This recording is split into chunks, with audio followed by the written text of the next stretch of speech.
Hi, my name's Terry Rich. I'm a ornithologist and birder here in Boise, Idaho.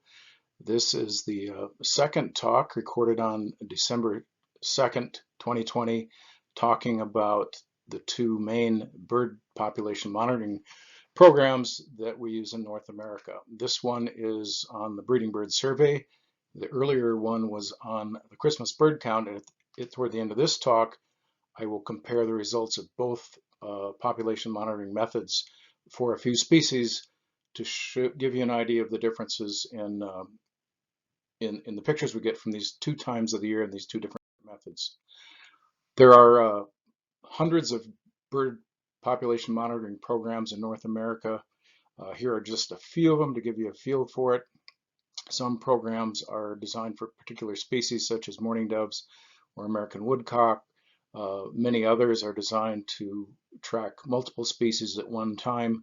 So the waterfowl breeding surveys, the waterfowl winter surveys, nocturnal owls, and mountain bird watch and project feeder watch and so on are all designed to track multiple species with a single method.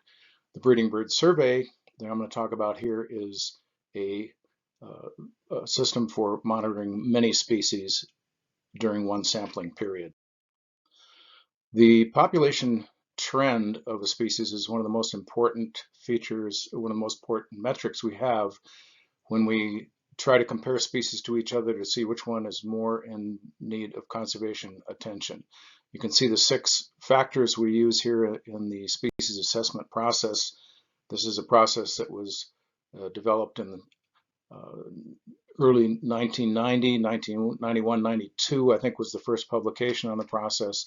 And partners in flight scientists and ornithologists have been refining and tweaking this process ever since. So what we end up with after evaluating each of these 6 factors is scoring them from 1 to 5, 1 being low vulnerability in the future on that particular item, up to 5, which is high vulnerability. And again, population trend is one of those things we can actually measure. We don't have to judge it. Like threats is more of a subjective action. And so the trend data become really critical to us. A number of documents have been published over the years. Papers have been published, many actually, using the data that come from these population monitoring programs, the species assessment process. Both of these came out in 2016. One is the Partners in Flight Land Bird Conservation Plan. That's the one with the evening grosbeak on the cover. And the other, one of the other ones that year was from the North American Bird Conservation Initiative that dealt with all the birds of North America, including Mexico. The most recent assessment that came out last year is 3 billion birds gone. There's a very detailed website that covers how these various assessments are used to rank species as they're to the degree of threat they face in the future. There was also a very significant publication in Science, one of the premier scientific publications in the world. The breeding bird survey was a stroke of genius by this man, Chan Robbins. Chan worked for the Fish and Wildlife Service, and then they were reorganized, and he ended up with USGS for the latter part of his career, which was a long one. You can see down at the bottom, he made it to almost 100 years old, and I understand he was still going into the office at least a few hours a week right to the very end. So this guy was not only a bright guy who designed this incredibly important program, but also a very dedicated and serious birder and ornithologist. He became more famous, I suppose you could say, when he published this book in 1966, The Golden Guide to the Birds of North America. Most of us who were had grown up a little bit by then were used to having the Peterson field guides, and those were really the only field guides that were available. And I still remember being sort of semi-shocked that there was another bird field guide on the market. It's like, why would you need another bird field guide? We already have one. Well, that's pretty funny today because there are probably more guides every day that goes by in the year 2020. Guides come out from every sort of source, for every sort of group of birds in every part of the world. But Chan was brilliant in designing the breeding bird survey. He had become concerned about declines in common birds around his yard and where he went birding, and said, you know, there's got to be some way that we could get start tracking these populations, see what's going on. And he was smart enough to realize that he had to do this at a large scale because these birds are so widespread. And indeed, it was a continental scale program that he came up with. The breeding bird survey now is, as you can see here, each one of these dots is a survey location. The U.S., as typically is the case, is well covered. Southern Canada is good, but this survey, which I'll go through the details in a second, depends on driving roads. So as soon as you get to areas without roads, the surveys really start to drop off. So you can see Northern Canada and Northern Alaska and so on areas are harder and harder to get to, and people have made some adaptations going on foot, doing shorter surveys and so on. But basically, the data are the best where there are quite a few roads and quite a few people, which creates some biases that have to be dealt with as well. Just for fun, here are the 8 routes I do: 3 in Idaho, 2 in Oregon, and 3 down on Sheldon National Wildlife Refuge in northwestern Nevada. So I actually do this, I don't just talk about it. The protocol is shown here. Each route is run at a time of the year that's appropriate for the latitude. So my friends down in Arizona, Texas, and even Mexico might get out there in March or April. And around here in southern Idaho, I usually go out about the 1st and 2nd week of July. And if you're farther north or going up higher in elevation, you might want to do a little bit later. I think even early July. Some of my friends do mountain surveys in early July. You're trying to hit the birds at the peak of their breeding behavior, peak of their song, and you want to try to hit that peak every year. So unlike the Christmas bird count, the breeding bird survey is done by a single individual. You cannot have a helper. That would bias the results. You just want one person doing it, counting birds. And you can have a person help you record if you like, but they cannot point out birds or identify birds for you. That violates the protocol. You start these things a half hour before sunrise. There are 50 stops. Each one is a half a mile down the road from the previous one. And at each one of these points, you get out of your car for 3 minutes and scan the circle around your car out to a quarter mile, record all the birds that you see and hear. I want to show you where some of the data live because it's fun to look at these trends, and later we'll look at BBS trends versus Christmas bird count trends for a few species. So you go to US, if you Google breeding bird survey and you go pick the USGS analyzed results, and when you get there, you'll get this page, and you can choose survey results, and then there are many options below that you can see, but what I find myself usually doing is looking at trends for particular species. I want to know what particular species are doing over time, so that's what we'll look at here. And then you'll get this little pull down, scroll down menu where you can go and pick a species and have a look at the population trend. So I'm going to pick pine siskin. It's the first one I did in the Christmas bird count talk, and so we can compare these. So here's pine siskin. And here's just a little clip out of the results. You can see over on the left, it'll give you results for various areas. So there's Alberta, Arizona, British Columbia, and there's Idaho. Across the top, you've got the labels for the data, and there's 2 trend numbers that are reported. The first one is for the entire breeding bird survey, that's 1966 to the most recent year that was analyzed. They're usually a year or 2 behind. And then if you go over farther to the right, you can get results over just the last 10 years or so.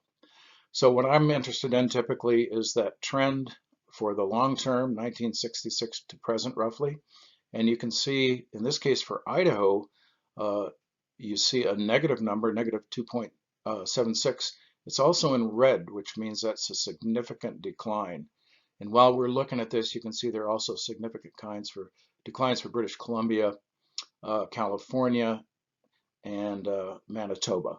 And there's some other data here that I'm not going to go into, but there's a menu on that page and you can look up and see what the various things mean. So here's the graph you get when you click on pine siskin, And the line you want to look at is the trend line, and that's the line going down the middle. The other two lines are the confidence intervals, which you may or may not be interested in. But you can see with the pine siskin, this bird population, again for Idaho, has gone down pretty steeply since 1966. It bounces around, goes up and down quite a bit, but the decrease is pretty unmistakable. And again, I'll point out that this is beginning in 1966. Christmas bird count data begins in 1900. Evening grosbeak, a bird of shared concern by the U.S. and Canada, and hence it's on the cover of the 2016 PIF plan. You can see much less variation from year to year, but a similar steep decline since 1966. Much less variation from year to year. Declining.